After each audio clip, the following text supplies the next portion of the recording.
Well, welcome to our second video tour of the progress of the building at St John's Church.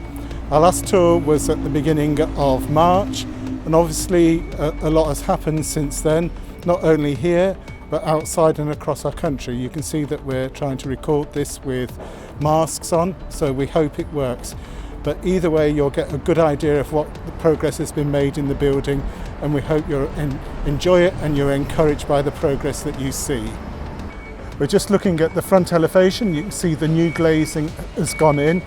It won't have the white stripes when it's all done. They're just plastic protective coverings, so it will all be grey and look very neat and tidy. Obviously there'll be new lettering and signage in due course.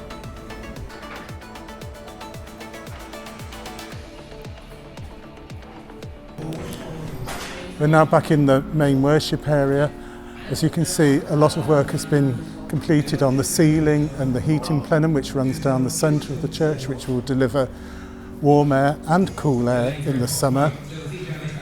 Paintwork is all painted now, and the actual final colours have now been applied to the concrete beams. Now looking to the area where the prayer room is, and those two box-like structures will be the light wells from the roof, bringing natural light into the room. Within the last week, the underfloor heating system has now been laid in the main worship area. A concrete screed will now be poured all over this.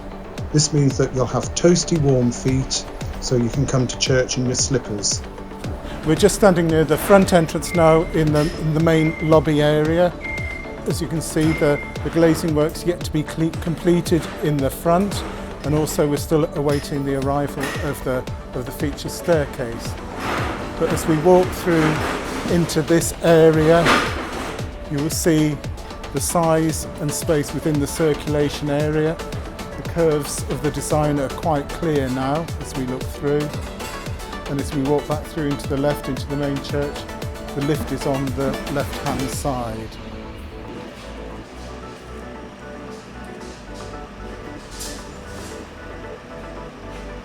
We're now in what was the small hall. So you can see that the glazing is going into the high street elevation.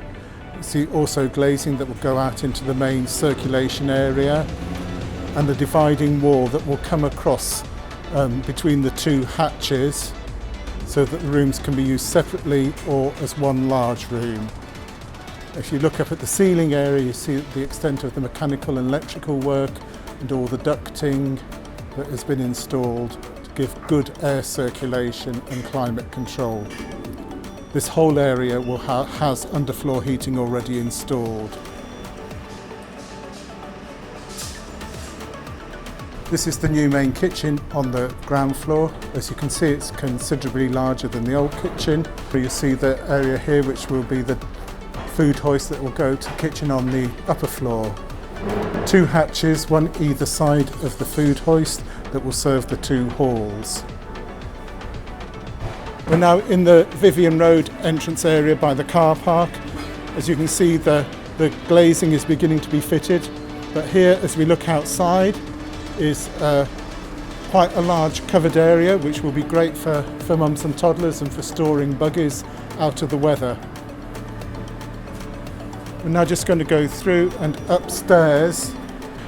As you see, the staircase is still the original one, but it has now been closed in to meet fire regulations and completely refurbished.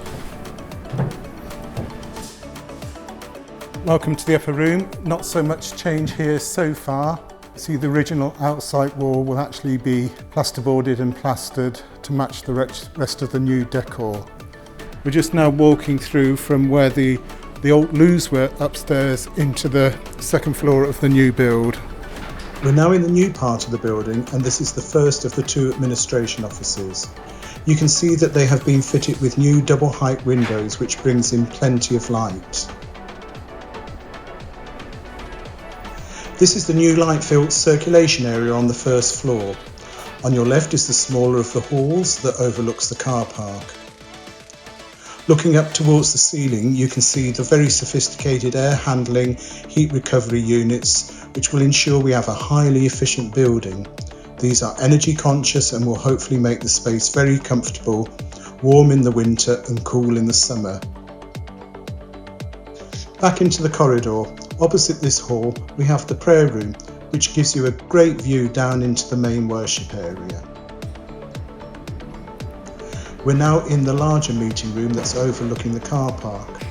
You can see with the angled windows, again a lot of natural light. There is also a hatch into the kitchen and also a large storage cupboard in the far corner. This is the kitchen on the first floor.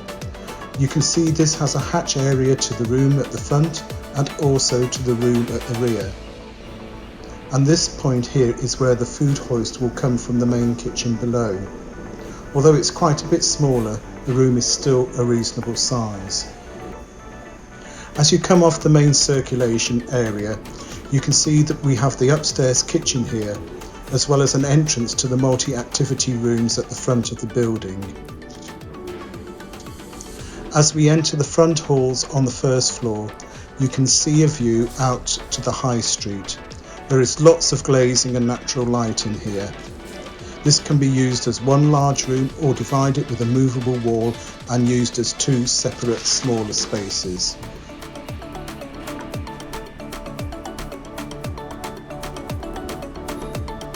Additionally, on the first floor we have some small rooms for one-to-one meetings or counselling sessions, as well as the boiler and plant room. In the boiler and plant room there will be ladder access onto the main roof.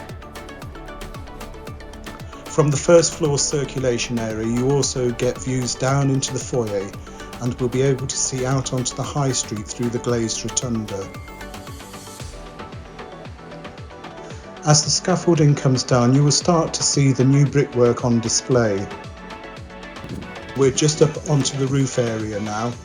At this point here, this is where the new building joins the old building. You can see that the original roof has been overhauled, with the capping stones being refixed and all the gullies have now been relined.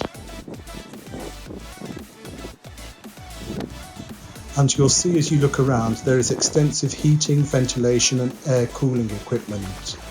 The area on the right will also have photovoltaic panels to generate some electricity.